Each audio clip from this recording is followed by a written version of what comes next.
Over the past few months, I've been building a self-sufficient off-grid cabin in the woods, starting with the cabin itself, then the toilet block, and now working on the off-grid systems.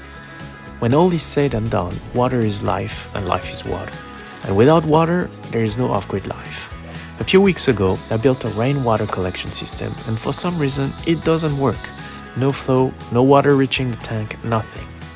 But if you thought I was going to leave it at that and call a plumber, that would have been the smart move. So obviously I didn't. I'm fixing this thing by myself, one way or another.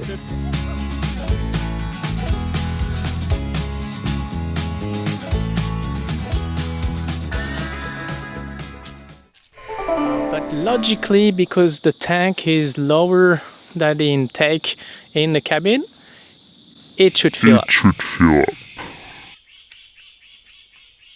So the water is not coming up, but I can see at the bottom that there is water. So at least I know that the line is filling up, probably up to here, but it's not rising. But as many of you pointed out as well, it's probably a bit too high compared to the intake over there. To increase our chances of the tank filling up good constantly, I'm still gonna bury it at least halfway.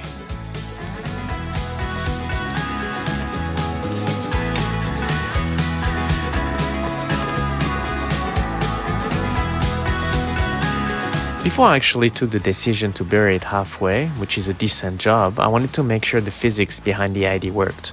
So given I can't really do any real work on the cabin during the week anyways, we had some fun building scale model of the water system. We simply used a bit of cardboard, sticks, we cut up some flimsy tupperware for the roof and used straws for the plumbing. Key, as with the real thing, was to make the plumbing watertight. We even made a little slope, replicating approximately the slope of our terrain.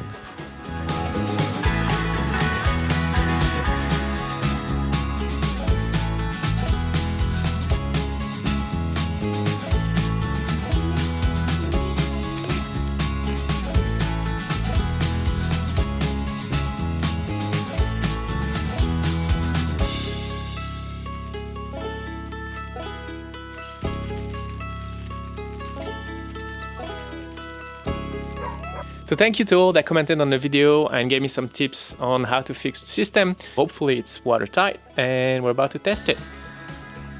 And then we'll go and apply it to the real situation. Yeah. Oh my god. Oh my god, it's working.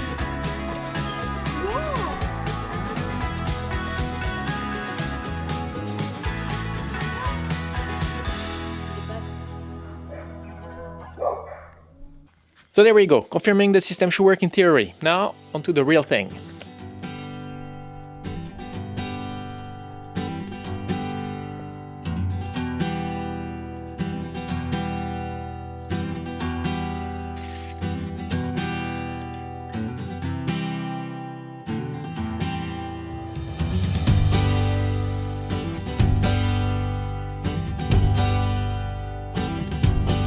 So I started with the basics, the elevation. This one is a no-brainer. By lowering the tank, the water should flow more easily. But easier said than done, and I definitely got a good dose of exercise on that one.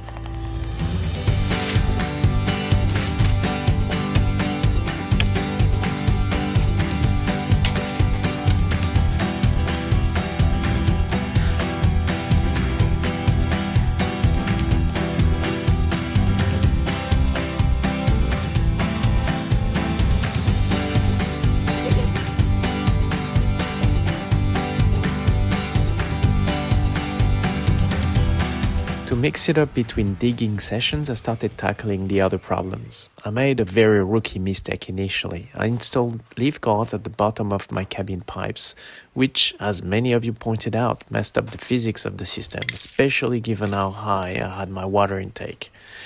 I then started resealing some of the joints. With everything supposedly now watertight, I manually primed, I believe that's the term, the system to identify any issue. I think I can definitely see some of the problems, some of the issues with the water systems. So starting with the most obvious one is this connection here. So as you can see here, I'm not sure you can see on the camera, but it does leak quite a bit. And that's what I've seen. pretty much that the water is stuck at that level when I come and check, so it just leaks out of here. I didn't want to leave any stone unturned, so to speak, so I dug out some of the other junctions that I had sealed previously to identify any other leaks, which took me well into the evening, but I didn't find any other issue.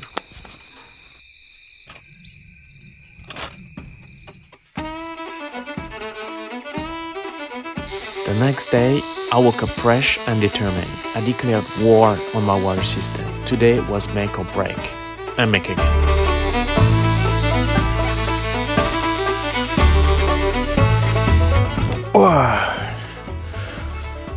Alright, so first let's sort this out.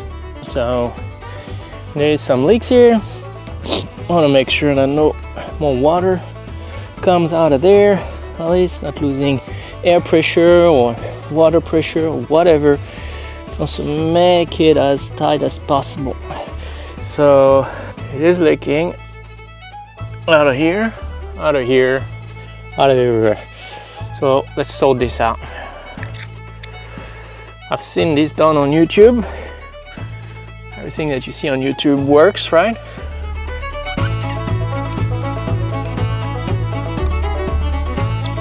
Well, it's ugly. At least it doesn't seem to leak anymore. And back to my hole. Today I was going to bury this tank, or this tank was going to bury me.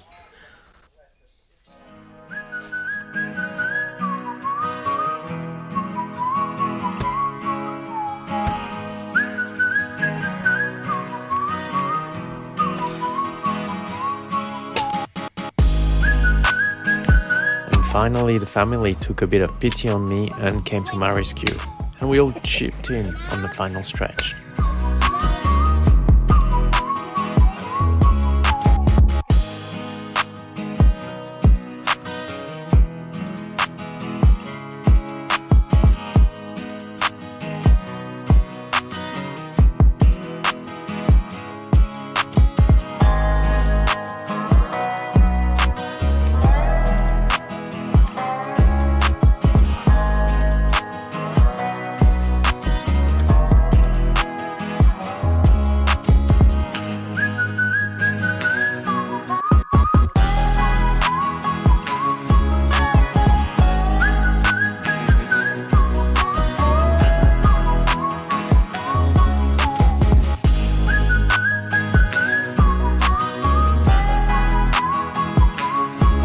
With the hole getting deeper, it was time to prime the system again. This time to gauge how deep we needed to bury the tank. My thinking being, if I can make it spill at the top, as it is now, that the system is watertight, burying it halfway should be enough for the water to flow naturally.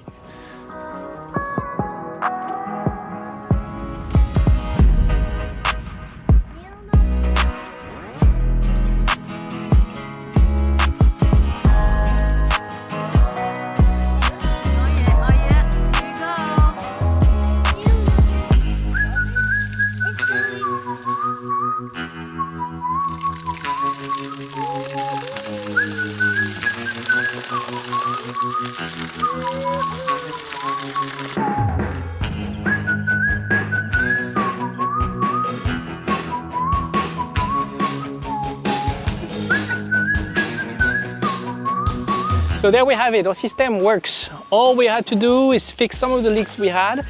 We primed the system, which took a little bit of work because we don't have water coming all the way to the cabin, so we had to bring in buckets. But once the system is primed, as soon as you top it up over there, it does leaks from the high point there. So in summary, we got rid of the leaf gutters, which were too low. We redid some of the front of the seals at some junctions, at some corners of the systems, and when we prime it, the water comes out at the end here. So the elevation is right. We'll still lower it. That way there will be less water into the system when it's not raining, and it'll be easier for the water as well to get in. So we dug about the tank about halfway in, and that's what we have to do now, just to put it in. Cut the pipe here, and it'll be a little bit lower than it is now, but it is working, even that high. Je viens de ton côté.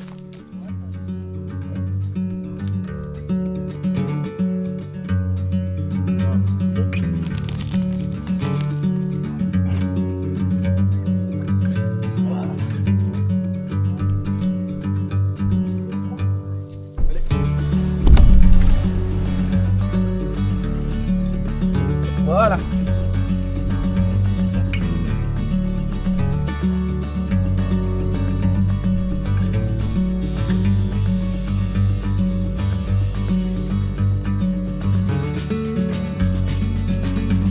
This should have worked from the start, and now it finally does. Honestly, this one nearly broke me. But that's off-grid life. It's simple until it isn't. And sometimes the difference between doesn't work and works good enough is just a few centimeters in the dirt. Thanks to everyone who dropped suggestions in the comments on the last videos. A lot of those ideas pushed me to keep digging, literally. And if you're into this kind of real trial and error off-grid building, hit subscribe because there's a lot more coming. Thanks for watching, and until next time.